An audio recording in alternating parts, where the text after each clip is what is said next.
Cinema തിയേറ്ററിൽ റിലീസാകുന്നു. കുറച്ച് ദിവസങ്ങൾക്കകം അത് ഏതെങ്കിലും OTT പ്ലാറ്റ്ഫോമിൽ സ്ട്രീമിംഗ് ആരംഭിക്കുന്നു. ഇതാണ് നമ്മൾ ഇപ്പോൾ കണ്ടുവരുന്ന ഒരു രീതി. എന്നാൽ വൻ ഹൈപ്പോടെ വന്ന് തിയേറ്ററുകളിൽ റിലീസ് ചെയ്തിട്ടും മാസങ്ങളും വർഷങ്ങളും കഴിഞ്ഞിട്ടും ഒരു OTT പ്ലാറ്റ്ഫോമിലും കാണാൻ സാധിക്കാത്ത ചില സിനിമകളുണ്ട്. അതിൽ ആദ്യം വരുന്നത് രാമലീല എന്ന സൂപ്പർ ഹിറ്റിന് ശേഷം അരുൺ ഗോപിയും ദിലീപും ഒന്നിച്ചപ്പോൾ പിറന്ന ബാന്ദ്ര എന്ന സിനിമയാണ്. വലിയ ഹൈപ്പാണ് പടത്തിനുണ്ടായിരുന്നത്.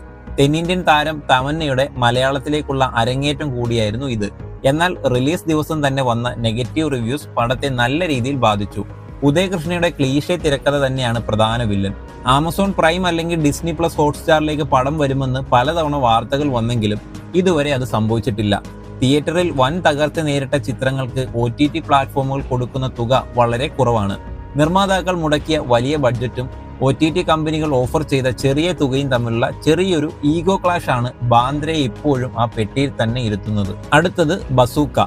മലയാള സിനിമയിലെ ഏറ്റവും പുതിയ സ്റ്റൈലിഷ് ഗെയിം ത്രില്ലർ എന്ന ലേബലിലാണ് ബസൂക്ക എത്തിയത്. പ്രശസ്ത തിരക്കഥാകൃത്ത് കലൂർ ഡെന്നിസിന്റെ മകൻ ഡിനോ ഡെന്നിസ് ആദ്യമായി സംവിധാനം ചെയ്ത ചിത്രം കൂടിയാണിത്. തിയേറ്ററുകളിൽ വലിയ വിഷ്വൽ എക്സ്പീരിയൻസ് തന്ന പടമായിട്ടും ഇതിന്റെ OTT റിലീസ് പൂർണ്ണമായും അനിശ്ചിതത്വത്തിലാണ്. ഇതിന് പിന്നിലെ പ്രധാന കാരണം സോണി ലൈവ് അല്ലെങ്കിൽ നെറ്റ്ഫ്ലിക്സ് പോലുള്ള കമ്പനികളുമായി തിയേറ്റർ റിലീസിന് മുൻപ് ഉണ്ടാക്കിയ അഡ്വാൻസ് കരാറുകളിലെ ചില സങ്കീർണതകളാണ്. ചിത്രം തിയേറ്ററിൽ റിലീസ് ചെയ്തതിനു ശേഷമുള്ള പെർഫോമൻസ് വിലയിരുത്തി മാത്രം ബാക്കി തുക റിലീസ് ചെയ്യുക എന്ന പുതിയ പോളിസി OTT കമ്പനികൾ കൊണ്ടുവന്നിട്ടുണ്ട്. ബസൂക്കയുടെ കാര്യത്തിൽ ഡിജിറ്റൽ റൈറ്റ്സ് ബിസിനസ്സിൽ ഉണ്ടായ തർക്കങ്ങളാണ് ചിത്രം OTTയിൽ വൈകുന്നതിന് പിന്നിലുള്ള കാരണം. അടുത്തത് വീണ്ടും ദിലീപിന്റെ തന്നെ ഒരു പടമാണ്. 1986 ഇടുക്കിയിലെ തങ്കമണി എന്ന ഗ്രാമത്തിൽ നടന്ന യഥാർത്ഥ പോലീസ് അതിക്രമങ്ങളെ ആസ്പദമാക്കി നിർമ്മിച്ച സിനിമയാണ് തങ്കമണി. ഉടൽ എന്ന ചിത്രത്തിന് ശേഷം രതീഷ് സംവിധാനം ചെയ്തതുകൊണ്ട് തന്നെ സിനിമ റിയലിസ്റ്റിക് ആയിരിക്കുമെന്ന് കരുതിയിരുന്നു. എന്നാൽ തിയേറ്ററുകളിൽ ഇതൊരു ഔട്ട്ഡേറ്റഡ് മെലോഡ്രാമയായി മാറി.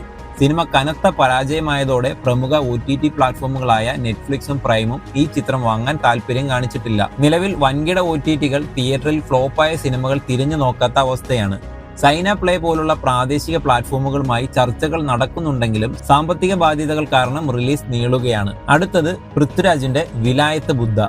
അന്തരിച്ച പ്രശസ്ത സംവിധായകൻ സച്ചി സംവിധാനം ചെയ്യാനിരുന്ന പിന്നീട് അദ്ദേഹത്തിന്റെ ചീഫ് അസോസിയേറ്റ് ആയിരുന്ന ജയൻ നമ്പ്യാർ പൂർത്തിയാക്കിയ സിനിമയാണ് വിലായത്ത് ബുദ്ധ. മറയൂരിലെ ചന്ദനക്കാടുകളുടെ പശ്ചാത്തലത്തിൽ ഡബിൾ മോഹനൻ എന്ന കഥാപാത്രമായി പൃഥ്വിരാജ് തകർപ്പൻ പ്രകടനമാണ് കാഴ്ചവെച്ചത്. എന്നാൽ തിയേറ്ററിൽ സിനിമയ്ക്ക് വിചാരിച്ചത്ര കളക്ഷൻ നേടാനായിട്ടില്ല. പൃഥ്വിരാജിന്റെ വരാനിരിക്കുന്ന വലിയ പ്രോജക്റ്റായ ഖലീഫയുടെ സാറ്റലൈറ്റ് ഡിജിറ്റൽ പാക്കേജുകളുടെ ഭാഗമായി വിലായത്ത് ബുദ്ധയെ കൂടി വിൽക്കാൻ ശ്രമങ്ങൾ നടക്കുന്നുണ്ടെങ്കിലും ആ സിനിമയെ മാത്രം മാറ്റി നിർത്തി നോക്കുമ്പോൾ വലിയ തുക നൽകാൻ OTTകൾ മടിക്കുന്നുണ്ട്. അടുത്തത് നിവിൻ പോളിയുടെ ബോസ് ആൻഡ് കോ. മിഖായേൽ എന്ന ചിത്രത്തിന് ശേഷം നിവിൻ പോളിയും ഹനീഫ് അദേനിയും ഒന്നിച്ച ദുബായ് പശ്ചാത്തലത്തിലുള്ള ഒരു ഹൈസ്റ്റ് കോമഡി ത്രില്ലർ. ഓണം റിലീസായി വന്നിട്ടും തിയേറ്ററുകളിൽ ഈ ചിത്രത്തിന് യാതൊരു ചലനവും ഉണ്ടാക്കാനായില്ല. നിവിൻ പോളിയുടെ തുടർച്ചയായ പരാജയങ്ങൾ ഡിജിറ്റൽ മാർക്കറ്റിൽ അദ്ദേഹത്തിന്റെ ബിസിനസ് വാല്യൂവിനെ ബാധിച്ചിട്ടുണ്ട്. വൻ തുക മുടക്കി UAEയിൽ ഷൂട്ട് ചെയ്ത ഈ സിനിമയ്ക്ക് നിർമ്മാണ ചെലവിന്റെ പകുതി പോലും OTT കമ്പനികൾ ഓഫർ ചെയ്യുന്നില്ല എന്നതാണ് സങ്കടകരമായ അവസ്ഥ. അടുത്തത് ഷെയ്ൻ നിഗത്തിന്റെ ബൾട്ടി. മലയാളത്തിൽ ഏറെ ചർച്ച ചെയ്യപ്പെട്ട എന്നാൽ റിലീസിന് ശേഷം OTTയിൽ കാണാൻ കിട്ടാത്ത ഒരു സിനിമയാണ് ബൾട്ടി. കേട്ടുമടുത്ത കഥയാണെങ്കിലും അത്യാവശ്യം കണ്ടിരിക്കാൻ പറ്റുന്ന ഒരു സിനിമയായിട്ടാണ് എനിക്ക് ബൾട്ടിയെ തോന്നിയിട്ടുള്ളത്. സോണി ലൈവ് അല്ലെങ്കിൽ സൈന പ്ലേ പോലുള്ള പ്ലാറ്റ്ഫോമുകളിൽ പ്രതീക്ഷിക്കാമെങ്കിലും ഇതുവരെ ഔദ്യോഗിക സ്ഥിരീകരണമായിട്ടില്ല. അടുത്തത് ഭാവനയുടെ തിരിച്ചുവരവെന്ന് പറയപ്പെടുന്ന അനോമി. മലയാളത്തിൽ അധികം കണ്ടിട്ടില്ലാത്ത ഒരു ഹൈ കോൺസെപ്റ്റ് സൈക്കോളജിക്കൽ ത്രില്ലറാണ് ഈ സിനിമ. ബോളിവുഡിലെ വമ്പൻ നിർമ്മാണ കമ്പനിയായ പനോരമ സ്റ്റുഡിയോസ് ആണ് ഈ ചിത്രത്തിന്റെ വിതരണത്തിനും നിർമ്മാണത്തിനും പങ്കാളികളായിട്ടുള്ളത്. നോർത്ത് ഇന്ത്യൻ മാർക്കറ്റിൽ വലിയ പടങ്ങൾ ചെയ്യുന്ന ഇവർക്ക് OTT ഡീലുകളിൽ കൃത്യമായ ചില ബിസിനസ് പ്ലാനുകളുണ്ട്. എന്നാൽ തിയേറ്ററിലെ പരാജയം കാരണം OTT കമ്പനികൾ വളരെ കുറഞ്ഞ തുകയാണ് ഓഫർ ചെയ്തത്. ഭാവനയുടെ സ്വന്തം പ്രൊഡക്ഷൻ കമ്പനി കൂടി ഉൾപ്പെട്ട ചിത്രമായതുകൊണ്ട് തന്നെ ഡിജിറ്റൽ റൈറ്റ്സ് വിറ്റ് മുടക്കുമുതൽ തിരിച്ചുപിടിക്കാനുള്ള ചർച്ചകൾ വൻകിട OTTകളുമായി ഇപ്പോഴും നടക്കുന്നുണ്ട്. എന്നാൽ തുകയുടെ കാര്യത്തിൽ ഇരുവിഭാഗവും ഒത്തുതീർപ്പിൽ എത്താത്തതുകൊണ്ടാണ് പടം ഇപ്പോഴും പെട്ടിയിലിരിക്കുന്നത്. അടുത്തത് പള്ളിച്ചട്ടമ്പി. പള്ളിച്ചട്ടമ്പിയുടെ കാര്യത്തിൽ പ്രീ റിലീസ് ബിസിനസ് കരാറുകളിൽ ചില സാങ്കേതിക തടസ്സങ്ങൾ ഉണ്ടാവുകയും തിയേറ്റർ റിലീസിന് ശേഷം OTT തുക നിശ്ചയിക്കാം എന്ന നിലപാടിലേക്ക് നിർമ്മാതാക്കൾ മാറുകയും ചെയ്തു. എന്നാൽ തിയേറ്ററിൽ ഈ ചിത്രത്തിന് പ്രതീക്ഷിച്ചത്ര വലിയൊരു ബോക്സ് ഓഫീസ് തരംഗം സൃഷ്ടിക്കാൻ കഴിഞ്ഞില്ല. സമ്മിശ്ര പ്രതികരണങ്ങൾ വന്നതോടെ OTT പ്ലാറ്റ്ഫോമുകൾ ചിത്രത്തിന് നൽകാൻ തയ്യാറായ തുക വളരെ കുറച്ചു. തിയേറ്റർ റൺ വിചാരിച്ച അത്ര വലിയൊരു വിജയമാകാത്തതുകൊണ്ട് വൻകിട OTT പ്ലാറ്റ്ഫോമുകളായ നെറ്റ്ഫ്ലിക്സോ പ്രൈമോ ചിത്രത്തിന് വലിയ തുക നൽകാൻ തയ്യാറായിട്ടില്ല. നിർമ്മാതാക്കൾ ടൊവിനോയെ പോലുള്ള മിനിമം ഗ്യാരണ്ടിയുള്ള താരത്തിന്റെ ബിഗ് പ്രോജക്റ്റ് ആയിട്ടും നിർമ്മാതാക്കൾ ആവശ്യപ്പെടുന്ന തുകയും OTT ഭീമന്മാർ ഓഫർ ചെയ്യുന്ന തുകയും തമ്മിലുള്ള വലിയ വിടവാണ് ഈ ചിത്രം ഇനിയും ഡിജിറ്റൽ സ്ക്രീനുകളിൽ വരാതിരിക്കാൻ പ്രധാന കാരണം. ഈ ലിസ്റ്റിലെ ഏറ്റവും വലിയ പാൻ ഇന്ത്യൻ ബിഗ് ബജറ്റ് ചിത്രമാണ് കംപ്ലീറ്റ് ആക്ടർ മോഹൻലാലിന്റെ വൃഷഭ. ഏക്ത കപൂറിനെ പോലുള്ള വമ്പൻ ബോളിവുഡ് നിർമ്മാതാക്കൾ 200 കോടിയിലധികം രൂപ മുടക്കി നിർമ്മിച്ച ഈ ആക്ഷൻ ഡ്രാമ തിയേറ്റർ റിലീസിന് മുൻപ് തന്നെ OTT മാർക്കറ്റിൽ വൻ ചർച്ചയായിരുന്നു.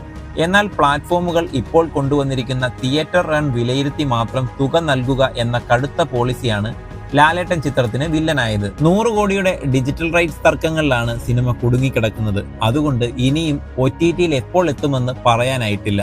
അടുത്തത് ഗപ്പി, അമ്പിളി എന്നീ സിനിമകൾക്ക് ശേഷം ജോൺ പോൾ ജോർജ് രചനയും സംവിധാനവും നിർവഹിച്ച ആശാനാണ്. ദുൽഖർ സൽമാന്റെ വേഫെയറർ ഫിലിംസിന്റെ അസോസിയേഷനോടെ 2026 ഫെബ്രുവരിയിൽ തിയേറ്ററുകളിലെത്തിയ ഈ സിനിമ ഒരു പക്ക ഇമോഷണൽ ഡ്രാമ അല്ലെങ്കിൽ സറ്റയർ സ്വഭാവമുള്ള സിനിമയാണ്. വലിയൊരു പ്രൊഡക്ഷൻ ബാനറിന്റെയും വിതരണ കമ്പനിയുടെയും പിന്തുണയുണ്ടായിട്ടും തിയേറ്റർ റൺ കഴിഞ്ഞ് മാസങ്ങൾ പിന്നിട്ടിട്ടും ആശാൻ ഇനിയും ഒരു OTT പ്ലാറ്റ്ഫോമിലും സ്ട്രീമിംഗ് ആരംഭിച്ചിട്ടില്ല. ദുൽഖർ സൽമാന്റെ വിതരണ കമ്പനിയുടെ ലേബലിൽ വന്ന ചിത്രമായതുകൊണ്ട് തന്നെ റിലീസിന് മുൻപ് പ്രമുഖ OTT കമ്പനികൾ ഇതിന്റെ ഡിജിറ്റൽ റൈറ്റ്സിനായി താല്പര്യം കാണിച്ചിരുന്നു. എന്നാൽ പ്രീ റിലീസ് ബിസിനസ് ഉറപ്പിക്കാതെ തിയേറ്റർ റിലീസിന് ശേഷം OTT കരാറുകളിലേക്ക് കടക്കാം എന്ന നിർമ്മാതാക്കളുടെ തീരുമാനം പിന്നീട് പ്രതിസന്ധിയിലായി. തിയേറ്ററുകളിൽ ഈ ചിത്രത്തിന് വിചാരിച്ചത്ര വലിയൊരു വിജയം നേടാൻ കഴിഞ്ഞില്ല.